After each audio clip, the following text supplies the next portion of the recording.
এখন আপনাদেরকে একটি ভিডিও দেখাবো যে সমাজ ব্যবস্থা কোথায় চলে গেছে। এই মেয়ে, এই কি নাম তোমার? নাম বলো। হ্যাঁ, হীরামণি। কোন ক্লাসে পড়ো? আচ্ছা, তুমি কাকে ভালোবাসো? হ্যাঁ, কি নাম?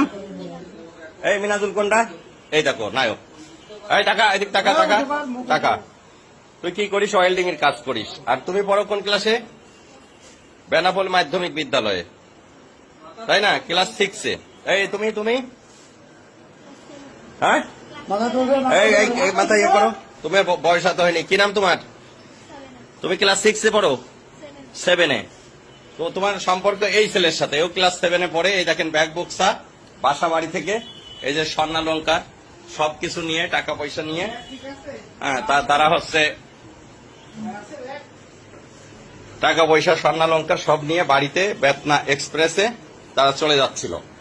বেতনা এক্সপ্রেসের আমাদের এই যে জয়নুল ভাই, তার কাছে টিটিরা সবাই সোপর্দ করেছে। পরে আমার বাড়িতে নিয়ে আসছে, প্রয়োজনীয় ব্যবস্থা গ্রহণ করা হবে।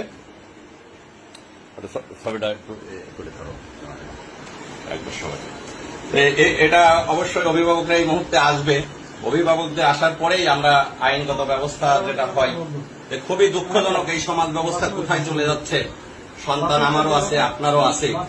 সন্তানদের প্রতি আসলে অভিভাবকদের খেয়াল রাখার পরেও সম্ভব হয়ে ওঠে না সবার। ওই একটা মেয়ে বাবা থাকে বিদেশ, আর এটা ক্লাস 7-এ পড়ে, তারা একই স্কুলে পড়ে, আর একটা ওয়েল্ডিং এর কাজ করে, খুবই অল্প বয়স্ক, যেটা মানে ভাবা যায় না। তারা অলরেডি বাড়ি থেকে পালায়ে তারা হচ্ছে এখন চলে যাচ্ছে। কোথায় ওর উদ্দেশ্য ছিল? কোথায়? এই খুলনা। কোথায় খুলনায় যায়? কি উদ্দেশ্য ছিল বল দিনি? কি পরিকল্পনা করেছিলি বল, কথা বল। কি পরিকল্পনা করছিলি? কি পরিকল্পনা করছিলি? যাই কি বাসা ভাড়া নিয়ে থাকবে এরকম একটা চিন্তা ভাবনা? তোর বিয়ে হয়? তোদের বয়স হয়েছে? বিয়ে হইতো?